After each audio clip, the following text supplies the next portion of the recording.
na chunu teresa amrit puri sakti kapur sanjedani ei vai lana o he ana tan kalai le ngakahung le ye kung lai za chunu to mai so kana ki mo in za za sa sa za za lo ka gi sa chunu hoi za tia ka don bu le ei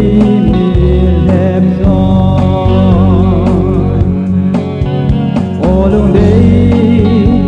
na chunu teresa amrit puri sakti kapur sanjedanin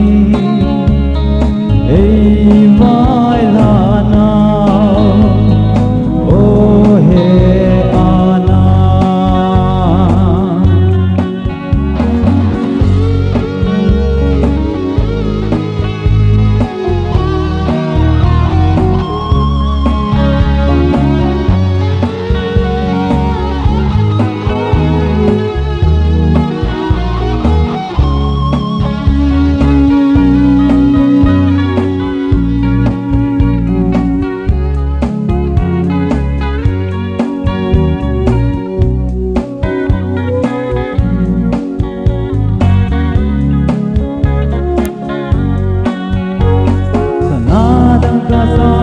ka dei man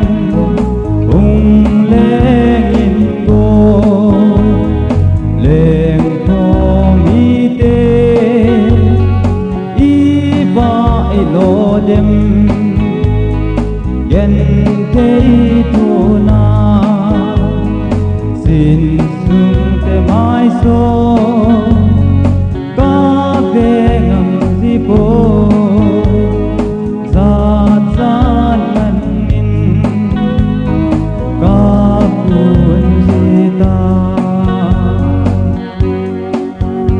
olung dei na chunu teresa